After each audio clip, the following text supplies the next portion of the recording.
Hi again, Celeste Smith, your realtor in Delaware, Pennsylvania, and Maryland. Going over step 3. Step 3 is after you finished your first 2 steps, which was 1, hire a realtor, 2, get pre-approved, and then 3, now we look for a home. This is, in a normal market, the fun part. It's a little chaotic right now, but nevertheless, searching for your dream home is fun. So this is what we do. I know a lot of people out there have the misconception that the realtor is supposed to find the home and that's their only job. And if they find the home on Zillow, they don't feel like the realtor did their job. That's not true. There's a million steps between finding the home and getting to closing successfully. So a lot of things that happen between that window of time don't even get recognized by the buyer. They don't even know what's happening behind the scenes. You don't know what battles are being fought for you. But nevertheless, there's a lot of moving parts. There's a lot of people involved between contract and close. But before that, the fun part is looking for a home. So a lot of times I try to tell my buyer friends that, yes, you might be on Zillow, you might be on Realtor.com.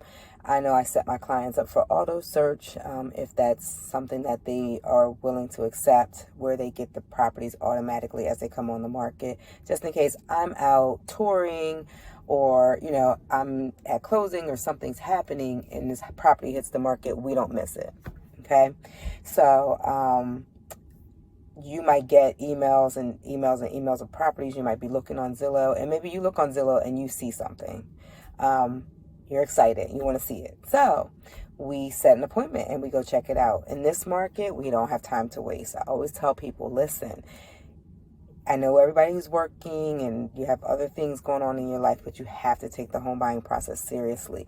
Because if you're like, if it's Monday and you're like, we can go see it on Saturday, in this market, in 2022, that house is going to be gone. So we definitely need to have an aggressive approach to getting into these homes to see if you like them so that we can write an offer. Now, I know that might sound fast-paced and things like that, but that's just where we are. And I am here for you every step of the way to make myself available so that we can go see them in a timely manner. I also offer video tours as well in the event you are at work and you just can't do it. So, because I have a lot of like nurses and people in the medical field and educators, people like that who they just can't step away. We can do a video tour. So on your lunch break, I'll go to the house, we'll do a video, we'll look at all the pros and cons and stuff like that. But ultimately, you're going to want to walk through that house.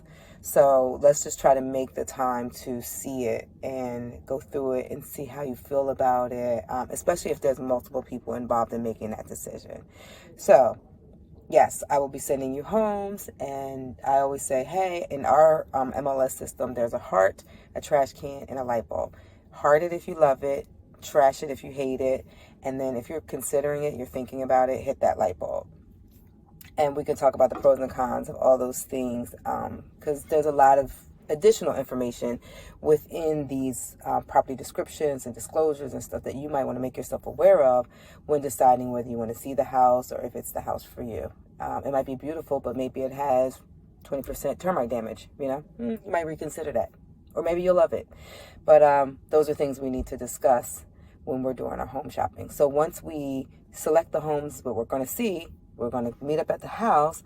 We'll walk through it and discuss all these things that we're seeing. How old is the heater? How old is the air conditioning? Does it have air conditioning?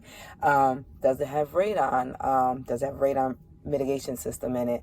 Or is the space there for you? Is there a basement, or is it on a slab, or is it crawl space? And what does that mean to you? How many bedrooms? Are you willing to accept an additional bedroom? Do you want less bedrooms? Are you flexible there? Yard space? How old is the roof? Do we see any cracks in the foundation? Do we see any type of termite treatment system installed? Things like that. We're going to want to walk through that house, and my job is to make sure that while your stars are in your eyes, we see the important stuff that you don't want to be surprised by when you do your home inspection, or when you, well, I'm not a home inspector, but some things I can try to help you prepare for. But you don't want to move into that house and feel like, oh my gosh, I didn't even notice that before. Oh, or I thought it had a sump pump, but oh, it really doesn't have a sump pump. It doesn't have a French drain, or things like that. We just want to make sure that we're not missing anything. And if we see something, like say the heater is old, are you prepared to replace it? We want to have these discussions so that, when it's time to, put an offering on that house and it gets accepted and we're moving forward, that you are completely satisfied with what you've decided. And ultimately, that's the home shopping experience. You definitely want an agent who's going to guide you through those things, who has a little bit of knowledge of the home, and can point out things that are of relevance to you as a buyer. I hope that helps. Stay tuned for step 4.